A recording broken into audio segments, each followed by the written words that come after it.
वाहिगुरु जी का खालसा, वाहिगुरु जी की फतेह। संगत प्यारो, पिछली वीडियो में मैंने कहा था कि हमेशा आंदोलनों से हमें ठगा गया है, एक भीड़ की तरह हमारा इस्तेमाल किया गया है। मिला हमें इन आंदोलनों से कुछ भी नहीं है, सिर्फ झूठी राजनीति बोलिए या सस्ती राजनीति, इसे साधा गया है और हम हमेशा इस्तेमाल होते आए हैं। मेरी इस बात से कई आंदोलनकारियों को धक्का लगा है।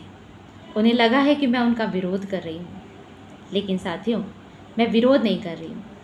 मैं तो हक के लिए लड़ रही हूँ और मुझे पता है कि आंदोलनों में मेरा कैसे कैसे इस्तेमाल हुआ है और मैंने ये भी देखा है कि कैसे कैसे करके हमारे सारे क्षेत्र को आंदोलनों से बांधकर कुछ नेताओं, राजनीतिक दलों ने कैसा इस्तेमाल किया है। साथियों, अगर आंदोलनों का सबसे अच्छा आप लोगों को मैं सबूत दूं तो मैं बता दूं, गारे पेलमा लाठीचार्ज क्या मिला? नेता गिरफ्तार हुए, कई लोगों को आहत हुए, कई लोगों को चोट आई, कई लोगों पर एफआईआर फाइल हुई, लेकिन क्या गारे पेलमा कोल माइन रुक गया? आज तक गारे पेलमा कोल माइनिंग की नीलामी होती ही जा रही है, वो नहीं रुका। हिंडाल्को कोडकेल का मामला, 3-4 दिन तक हमने थाने का घेराव किया, क्या हुआ? पूछे कंदर्पसीदार से, क्या उसे न्याय मिल गया? आंदोलन तो चला था, नेताओं की गिरफ्तारी भी हुई, थाने का घेराव किया हमने 3 दिन 4 दिन तक, क्या मिला? आश्वासन। और इससे भी बड़ा, अगर सबसे बड़ा उदाहरण दूं आपको, तो मैं बता दूं 2020-21 किसानी आंदोलन, आज़ाद भारत का सबसे बड़ा आंदोलन, क्या हुआ? आश्वासन मिला। उस काले कानून में जो बातें थीं उससे किसान आज भी पीड़ित है। आश्वासन में सरकार ने हमसे जो वादे किए वो आज तक पूरे नहीं हुए, लेकिन 750 किसानों की शहादत का हर्जाना कौन भरेगा? लेकिन जो पर्चे आंदोलनकारियों पर चले, प्रकरण चले, वो आज भी उसे भुगत रहे हैं। कितने लोग अपाहिज हुए, कितने लोग किस किस तरीके से शोषित हुए हैं, हम अंदाज़ा भी नहीं लगा सकते। क्या हुआ? कई लोग गिरफ्तार हुए, क्या हुआ? क्या काले कानून आज भारत में नहीं है? किसान उन चीज़ों से आज भी पीड़ित हैं। आंदोलनों में हमेशा हमारा इस्तेमाल ही होता है, ये बात सच्ची है। ये बात जितनी जल्दी जो पीड़ित हैं, शोषित लोग हैं, अगर समझ जाए तो आंदोलन का सही तरीका निकाला जा सकता है। मैं नहीं कहती कि आंदोलन गलत है, लेकिन आंदोलन बिक जाते हैं और बिकते कैसे हैं ये हमें समझना ज़्यादा ज़रूरी है।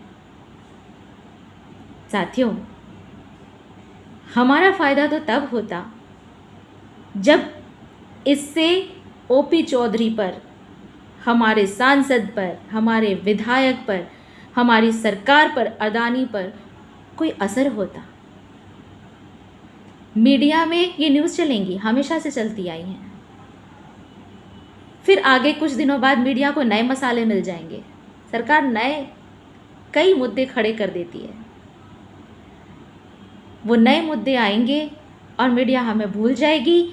हम हमेशा कोर्ट कचहरी के चक्कर काटते रहेंगे, सरकारी विभागों, राजस्व विभाग के चक्कर काटते रहेंगे।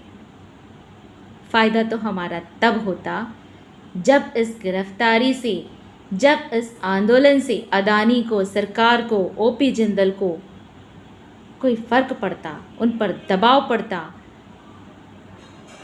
हमारे जंगलों की जो कटाई हुई है उसका हर्जाना वो भरते, जो पेड़ काटे गए हैं उतने ही पेड़ वो लगा कर देते और हमारे जंगलों में घुसने की भी हिम्मत आगे नहीं करते। हमारा फ़ायदा तब है। इस तरह के सोशल मीडिया पे हमेशा हमारी आदत हो गई है कि हम मीडिया में आए, जंगल कट रहे हैं, कोई फ़ायदा तो होता नहीं है। खैर हम लड़े, वही घिसी पीटी लड़ाई। जानते हम क्या कर रहे हैं? हम एक जगह बैठ गए हैं और बस हाथ फैलाकर भीख मांग रहे हैं, क्या हमको सुन लो, क्या हमें बचा लो, कोई आए हमें बचा ले। कोई किसी को बचाने नहीं आता।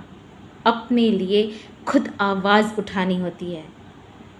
अगर अपने आप को और अपने आने वाली पीढ़ियों को हमने सुरक्षित करना है तो सबसे पहले अपने अंदर ये भाव पैदा करना होगा कि हम अपने लिए आप लड़ेंगे। हमें किसी नेता की ज़रूरत नहीं है। ज़मीन हमारी है, भविष्य हमारा है, तो लड़ेंगे भी हम, चाहे मरे तो मरे। अगर एक इंसान भी ऐसा खड़ा हो जाए ना, तो मजाल है अदानी की, मजाल है सरकार की, या मजाल है ओपी चौधरी की कि वो हमारे साथ कुछ भी गलत कर सके।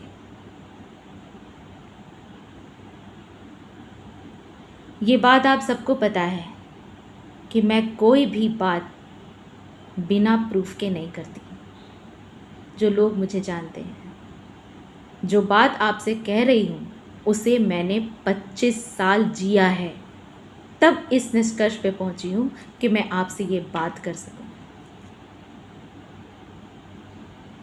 वाहिगुरु जी का खालसा, वाहिगुरु जी की फतेह।